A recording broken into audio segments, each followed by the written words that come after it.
Hello and welcome to my channel learn English with Arfan Nayak. आज हम इस वीडियो में डिस्कस करेंगे the star ducks by Bill Brown text का पार्ट 6 और इसी वीडियो में हम इस टेक्स्ट को कंप्लीट करेंगे। इससे पहले हमने 5 पार्ट्स इसके बनाए हैं, वो पार्ट्स आपको ज़रूर देखने हैं। वो पार्ट्स अगर आपने नहीं देखे तो यहाँ पे क्लिक कीजिए आई बटन पे और वो पार्ट्स के लिंक मिल जाएंगे और उन पार्ट्स को ज़रूर देखना। और ये लास्ट पार्ट होगा 6th पार्ट और इसके बाद हम नेक्स्ट लेसन स्टार्ट करेंगे और इस पार्ट में कंप्लीट कर देंगे इस लेसन को। वीडियो को एंड तक देखिएगा और एंड पे हम इसको डिस्कस करेंगे, इसकी स्टोरी को दोबारा और इसको रिवाइज करेंगे। चलिए स्टार्ट करते हैं। Mister Alsop went into the parlour and Rafferty could see him fumbling around. तो ये जो मिस्टर एल्सोप था वो कैमरा ढूंढने गया है। वो कहाँ गया है? कैमरा ढूंढने गया है। वो पार्लर में गया है। पार्लर क्या होता है आपको पता होगा, पार्लर क्या होता है ना। मगर इसमें इस सेंटेंस में पार्लर का मतलब है, यहाँ पे उन्होंने पार्लर का मतलब दिया है एक ऐसा रूम जो गेस्ट्स के लिए होता है सजाया हुआ। तो उस रूम में चला जाता है मिस्टर एल्सोप। वो क्या ढूंढता है? कैमरा ढूंढता है। रेफ्रिजरेटर ने देखा वो इधर उधर थसराया हुआ है। कौन? फम्बलिंग मतलब इधर उधर देख रहा है उसको, मतलब स्टेबल नहीं है इस वक्त। कौन? Mister Alsop. Mister Alsop's voice came from the parlour, Ethel you seen my camera. तो मिस्टर एल्सोप जो है उसकी आवाज़ आती है पार्लर से। रेफ्रिजरेटर कहाँ है? बाहर है। वो रेफ्रिजरेटर ने उसको भेजा कि कैमरा ला, तो वो अंदर गया है पार्लर में और वहाँ से आवाज़ आती है उसकी। एथल को पूछ रहा है मिस्टर एल्सोप, एथल क्या आपने कैमरा देखा है? मेरा कैमरा देखा कहाँ है? यहाँ मिल नहीं रहा है। Mister Alsop side, no I haven't, you put it away. वो बोल मिस्टर मिसेस एल्सो बोलती है उसको। एथल ये किसको बोलता है? अपनी वाइफ को एथल बोलता है। वो बोलती है, वो उसकी वाइफ बोलती है, नहीं मैंने नहीं देखा है, आपने और कहीं रखा है इस कैमरे को, मुझे कोई पता नहीं है कैमरा आपका कहाँ है। Only trouble is, Mr Alsop said, haven't got any films for it. बोलता है यही प्रॉब्लम है, यही प्रॉब्लम है कि कैमरा मिल नहीं रहा है। अभी तक तो कैमरे को मैंने इस्तेमाल भी नहीं किया है। ठीक है। मिस्टर एल्सो बोलता है मैंने उससे कोई फिल्म भी नहीं बनाई है, मैंने उसको कोई इस्तेमाल भी नहीं किया है। Suddenly, the people from outer space turned their antennae towards each other for a second and apparently coming to a mutual agreement, got up and darted here and there about the room so fast Rafferty could scarcely see them. तो वो जो है अचानक क्या हो गया, वो जो एलियंस थे, दो एलियंस थे, उन्होंने क्या किया? अपने एंटनी मैंने समझाया था लास्ट वीडियो में आपको कि एंटनी होता है वो सींग। वो उन्होंने जो है सींग को क्या किया? बाहर निकाला। कोई किसी की तरफ इशारा किया, दो थे ना, कोई किसी की तरफ इशारा किया और म्यूचुअल एग्रीमेंट मतलब जैसे वो दोनों रजामंद हो गए कि अब यहाँ से उड़ना है और एकदम जो है क्या हो गया, वो वहाँ से चले गए। बोलता है mutual understanding got and darted here and there about the room so fast Rafferty could see कर। और इधर से उधर जो है वो फिरने लगे। कौन? दोनों जो है एलियंस, वो इधर से उधर फिरने लगे और दोनों जो है समझ गए अब हमने यहाँ से चला जाना है। कौन? जो एलियंस थे वहाँ पे। वो कौन देख रहा है वहाँ पे? वहाँ पे रेफर्टी देख रहा है। दे scattered out the door and off toward the barn। वो जो है scattered मतलब जल्दी चले गए। स्कैटर्ड मतलब जल्दी चले जाना। वो जल्दी चले गए डोर की तरफ और चले गए बार्न जो है ऑफ टुवर्ड्स द बार्न की तरफ चले गए वो दोनों aliens. Rafferty rushed out the door screaming at the creatures to stop, but before he was halfway to the barn the gleaming plastic contraption slid out of the barn and disappeared into the low hanging clouds। तो रेफर्टी उनके पीछे दौड़ गया, बोला creature stop stop, उनको रोकने लगा। मगर उससे पहले ही क्या हो गया? अभी हाफ वे ही में पहुंचा था, वो दरवाजे तक ही पहुंचा था, आगे थोड़ा आगे तक रेफर्टी पहुंचा था, उसके उनके पीछे पीछे उनको फॉलो करने लगा। तो वहां पे क्या हो गया? वो जो बार्न था प्लास्टिक का, वो जो है एकदम वहां से उठ गया और वहां पे डिसअपेयर हो गया। डिसअपेयर मतलब गायब हो गया और गायब होते होते उड़ गया और क्लाउड्स में चला गया। वो गायब हो गया, उसको कोई पता नहीं लगा, फिर उसको दिखाई नहीं कहाँ गया। वो पूरा बार्न, पूरा जो बार्न और वो एलियंस वो वहां से गायब होगी। अब रेफर्टी को परेशानी होगी, भाई न्यूज़ नहीं बनी। ठीक है। All there were left for Rafferty to see was a steaming place in the mud and a little circle of burnt earth Rafferty sat down in the mud, a hollow, empty feeling in the middle that the greatest story in the world had gone off into the sky. तो अब रेफर्टी के पास वहां पे कुछ नहीं था, ठीक है। वहां पे एक प्लेस था जहाँ पे मड था, वो उसको देखने के लिए वहां पे मिला, और वहां पे कुछ नहीं मिला। मतलब कीचड़, मड थी, कीचड़ कीचड़ मिली, और वहां पे जगह थी जहाँ पे वो बैठे थे, वो जगह उसको देखने को अब मिली। अब वो नहीं मिले, वो जो एलियंस हैं वो वहां से भाग गए, ठीक है। मैं जल्दी जल्दी से इसलिए पढ़ा रहा हूँ कि यहाँ पे बहुत ज़्यादा मैंने पढ़ा देना है आज। आज इसको कंप्लीट कर देना है हमने, तो आप पॉज करके देखिएगा अगर आपको जो है जल्दी जल्दी लग रहा है, ठीक है। Rafferty sat down in the mud, a hollow, empty feeling in his middle that the greatest story in the world had gone off into the sky. अब जो है रेफर्टी को परेशान हो गया, निराश हो गया, वो चुप करके वहाँ पे मड पे बैठा, कीचड़ पे बैठा, और सोचने लगा, आए ये जो ग्रेटेस्ट स्टोरी थी मेरे न्यूज़ के लिए, सबसे बड़ी स्टोरी थी, ये चलेगी अब स्काई में, ये अब चलेगी। आए वो ये जो स्टोरी थी ये अब चलेगी, अब मेरे लिए कोई न्यूज़ ही नहीं रही, इतनी मेहनत की मैंने मगर ये किसी काम का नहीं रहा। अब रेफर्टी जो है, कोई रेफर्टी को दुख हो जाता है, ठीक है। Suddenly Rafferty got in to his feet and shook his head, he stood still in the mud, his eyes narrowed. अब सडनली अचानक से क्या होता है, रेफर्टी जो है वहाँ पे फीट्स पे बैठ जाता है, अपने पाँव पे बैठ जाता है, और बोलता है, सिर को हिलाता है, आए ये जो है मेरा न्यूज़ जो है चलेगी।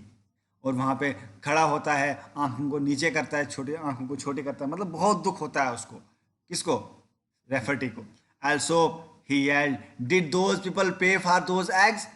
वो चिल्लाता है, कौन? एल्सोप चिल्लाता है, वो जो रेफर्टी चिल्लाता है, बोलता है एल्सोप को, एल्सोप क्या जो ये एलियंस आए थे इन्होंने एग्स के लिए कुछ दिया था, कुछ पैसा दिया था? अब ये सोच रहा है कि वो पैसे जो उन्होंने दिए थे उन पैसे के बारे में मैं न्यूज़ बनाऊं, मेरे पास कुछ प्रूफ तो हो जाए, अब उनके बारे में न्यूज़ बनाऊं, क्योंकि न्यूज़ के लिए कोई प्रूफ होना चाहिए। उसके पास कुछ नहीं रहा था। अब वो एल्सोप को पूछ रहा है, क्या आपके पास उनके दिए हुए पैसे हैं?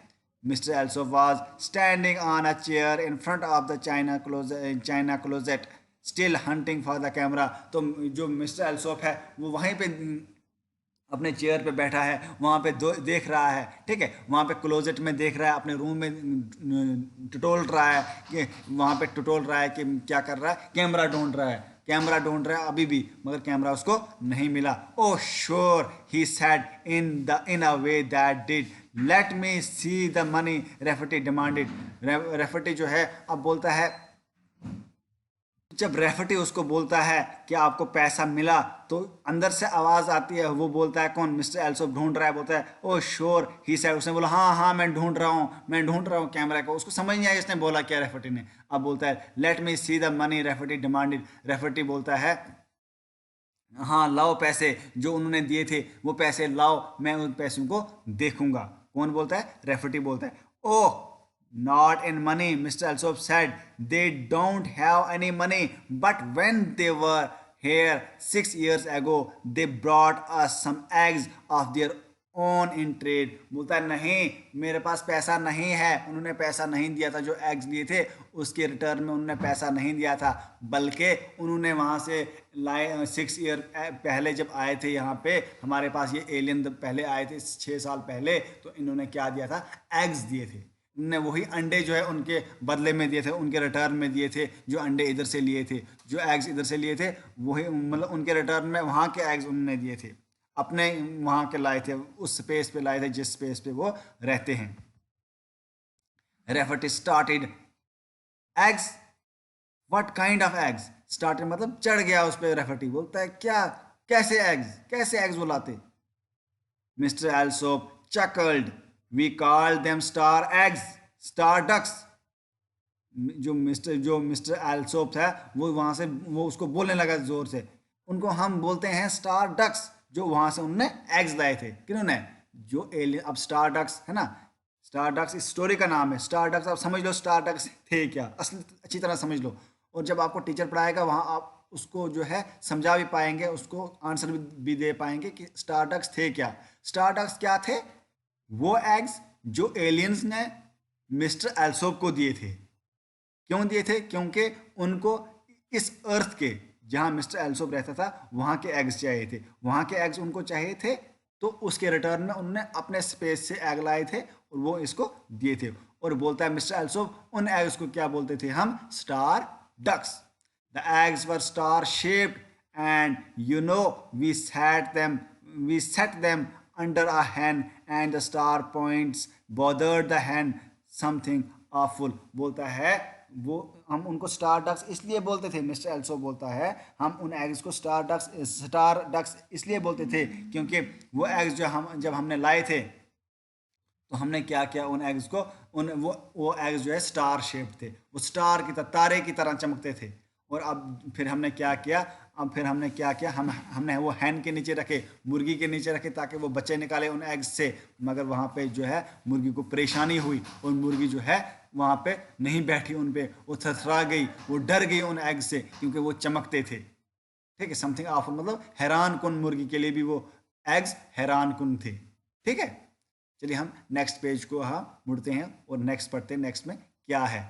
तो फिर क्या हो गया, फिर जो ये रेफटी है वो चेयर से नीचे गिर गया, चेयर पे बैठा नीचे गिर गया। वो बोलता है कौन? वही जो मिस्टर एल्सो, वो बोलता है star ducks aren't much good though, they look something like a little hippopotamus and something like a swallow, but they got 6 legs, only 2 of them lived and we ate them for Thanksgiving। ये बोलता है, वो बोलता है कि mister also बोलता है कि जो स्टार डक्स थे वो उतने अच्छे नहीं थे। और वो किस तरह दिखते थे? वो स्टार डक्स, जो स्टार डक्स थे वो किस तरह दिखते थे? वो हिप्पोपोटामस की तरह दिखते थे।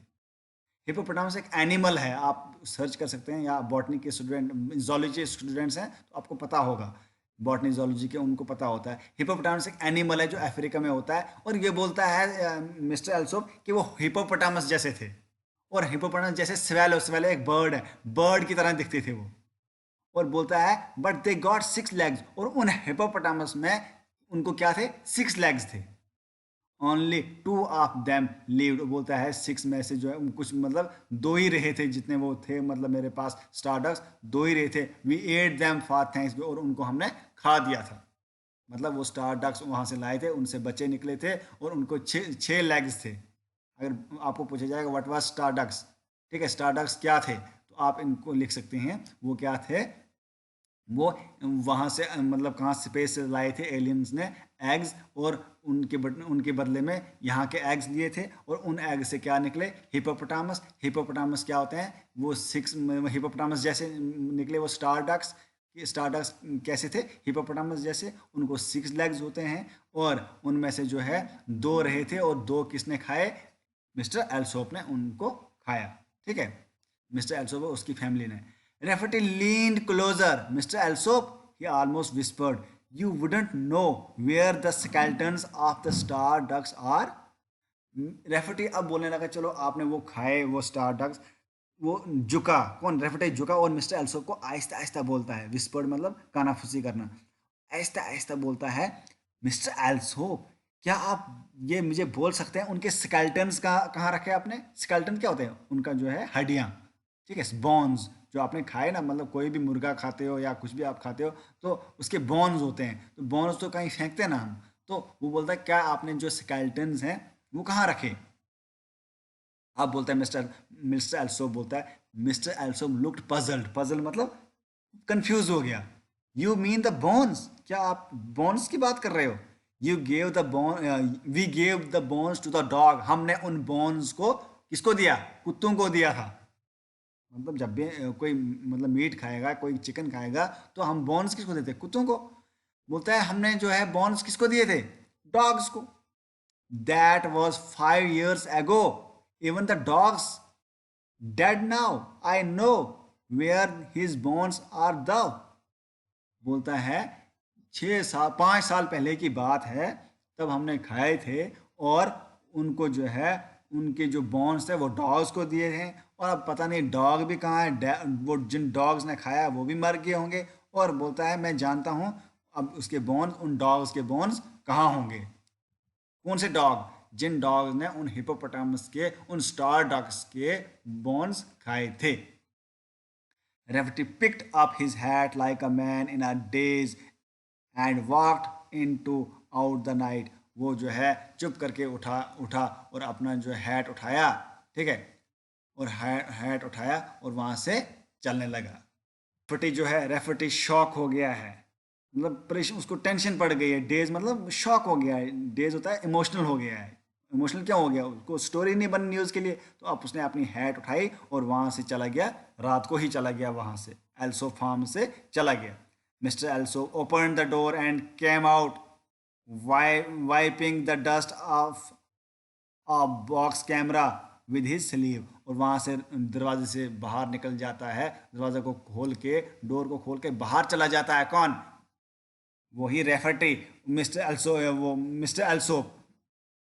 मिस्टर एल्सो क्या करता है, मतलब रेफर्टी वहां से चला जाता है, तो मिस्टर एल्सो क्या करता है, दरवाजे को खोलता है और उस कैमरे को क्या करता है, साफ करता है। जो कैमरा उसके पास था, अपनी स्लीव, स्लीव क्या होता है, जो हमारी, हमने स्लीव का नहीं, हमने 11th क्लास को नहीं पढ़ाया हमने, तो वो जो है स्लीव होते हैं बाजू पे, जो होता है ना बाजू, वो शर्ट की बाजू, उसको बोलते हैं स्लीव। उस स्लीव से क्या करता है, अपने कैमरे को साफ करता है। कौन? Mister also. रेफर्टी वहां से चला जाता है। Oh mister Rafferty, he said, I found the camera. तो मिस अब तब अभी बोलता है मिस्टर एल्सो, ओ रेफर्टी, मेरे को कैमरा मिल गया। वो कैमरा ढूंढ रहा था मगर उसको कैमरा मिल गया अब, तो रेफर्टी वहां से चला गया है। तो ये है इसकी स्टोरी, ये है स्टोरी मिस्टर रेफर्टी की। और जो स्टोरी का नाम है वो है द स्टार डक्स, लिखा है इसको बिल ब्राउन ने। और ये क्या है, एक साइंस फिक्शन है। और मैं इसको रिपीट करूंगा, ये स्टोरी जो है एक रेफर्टी के बेस पे है। रेफर्टी मैन करेक्टर है इसमें, और रेफर्टी जो है न्यूज़ रिपोर्टर है द टाइम्स का। और वो न्यूज़ देखने जाता है, न्यूज़ उसको फ़ोन आता है कि एल्सो फार्म्स में जो है एयरप्लेन गिरा है, तो वो न्यूज़ के चक्कर में वहाँ चला जाता है। मगर वहाँ पे उसको वो जो है एलियंस मिलते हैं। बाद में जो भी होता है वो आपने सब टेक्स्ट में पढ़ा है, और लास्ट पे वो एलियंस वहाँ से चले जाते हैं, तो रेफर्टी चुप करके वहाँ से वापस आता है, वहाँ से चला जाता है एल्सो फार्म से। यही इसकी स्टोरी है। ये 11th क्लास के लिए बहुत ही इंपॉर्टेंट है। आप लाइन टू लाइन पढ़िए, लाइन टू लाइन इस चीज़ को, इन टेक्स्ट को समझिए, ठीक है। और आपको कोई भी क्वेश्चन हो, कोई भी जो पूछना हो, आप कमेंट बॉक्स में लिख सकते हैं, ठीक है। आप अगर इसको डाउनलोड करके देखते हैं तो तब भी आप बाद में कमेंट की ज़रूर कीजिए, ठीक है। कमेंट करके जो है आप पूछ सकते हैं, कुछ भी पूछना हो आप पूछ सकते हैं, ठीक है। अगर आप ऐसे भी मतलब कांटेक्ट कर सकते हैं, व्हाट्सएप कर सकते हैं आप 8492802489 पे, तो वहाँ पे भी मैं आंसर दे दूँगा। चलिए अब नेक्स्ट वीडियो में मिलते हैं। Thank you.